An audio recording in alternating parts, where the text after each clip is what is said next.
राम राम साथियों। आज एक्सेल की क्लास में हम लोग 5 नए फॉर्मूले सीखेंगे।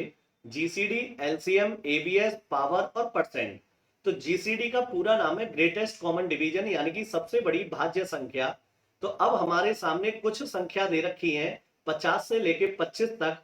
अब हमें ये देखना है कि ये सभी संख्या कौन सी संख्या से विभाजित हो सकती है, भाग हो सकती है।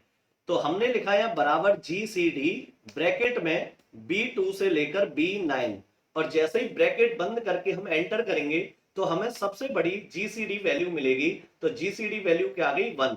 यानी कि ये जो 50, 25, 36, 100, 85, 94, 30 और 25 है, ये सिर्फ और सिर्फ 1 से ही डिवाइड हो सकते हैं। अब अगर हम बात करें, मान के चलिए हमारे पास कोई वैल्यू है ये वाली, तो 30, 20, 10 और 50। अब इसका जीसीडी निकालें तो बराबर जीसीडी, और ब्रैकेट में हमने लिखा F1 से और F4 तक। अब जैसे ही एंटर करेंगे तो इसका जीसीडी कितना आया? 10।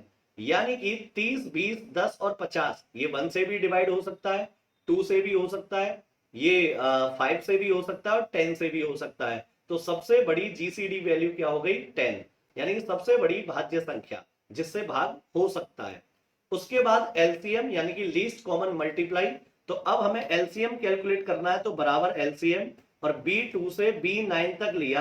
अब जैसे ही एंटर करेंगे तो जो भी इसका एलसीएम होगा वो हमें कैलकुलेट होके मिल जाएगा।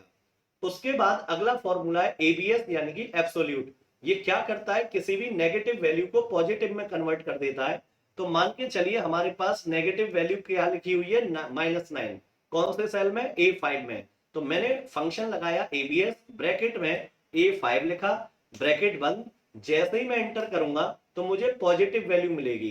अगर मैं यहां लिखूं -8 तो वैल्यू क्या मिली मुझे? 8। अगर मैंने लिखा -6 तो वैल्यू क्या मिली मुझे? 6। अगर लिखा मैंने -2 तो वैल्यू क्या मिली? 2। तो एबीएस फॉर्मूला क्या करता है? किसी नेगेटिव वैल्यू को पॉजिटिव में कन्वर्ट कर देता है। उसके बाद अगला क्या दे रखा है? पावर। पावर का मतलब होता है घात। तो अगर आपसे कहा जाए कि भाई 5 की घात जो है 3 कैलकुलेट करो, 5 की घात 3 निकालो, तो हम क्या करेंगे? 5 गुणा 5 गुणा 5। तो इसका जो टोटल आएगा वो कितना आएगा? 125। तो अब हम एक्सेल में कैसे करेंगे?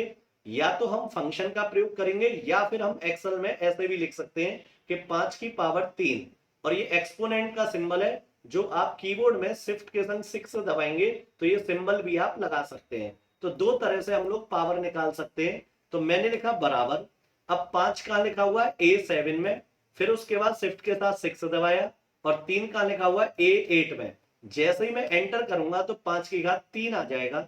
या फिर हम फंक्शन का प्रयोग करेंगे, बराबर पावर, ब्रैकेट। अब पूछ रहा नंबर यानी कि जो बेस है वो क्या है? तो वो है A7 में, कॉमा।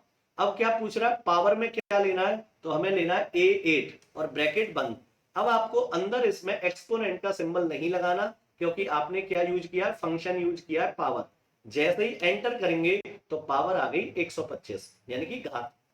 अब उसके बाद हमसे बोला गया भाई परसेंट निकालो। तो 500 का 2% निकालना है। तो कॉपी में, नोटबुक में हम लोग कैसे कैलकुलेट करते हैं? तो हमने क्या किया, यहाँ हमने लिखा 500 गुणा 2/100। जीरो से जीरो कट गई तो यहाँ बचा 10। तो 500 का 2% क्या हो गया? 10 आ गया। तो अगर आप देखो तो 500 ऑलरेडी लिखा हुआ है A2 सेल में, और 2% परसेंट मतलब बट्टे 100 ये लिखा हुआ है A3 सेल में। तो हमें सिर्फ मल्टीप्लाई तो करना है। तो हम एक्सेल में ऐसे लिख सकते हैं A2 इंटू A3। तो अगर हम इस तरह से लिखें तो क्या परसेंट आएगा?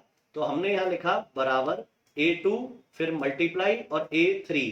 जैसे ही एंटर करेंगे तो हमें 500 का 2% मिल जाएगा। और अगर आप यहाँ कोई भी वैल्यू लिखोगे, एंटर करोगे, तो 800 का 2%, और यदि आप परसेंट को बदल दो, 3 लिख दो, तो यहाँ पे 800 का 3% मिल जाएगा। तो इस प्रकार से एक्सेल में हम लोग काम कर सकते हैं। और एक्सेल के लगभग हम लोग 100 फॉर्मूले सीखेंगे, बल्कि उससे ज्यादा।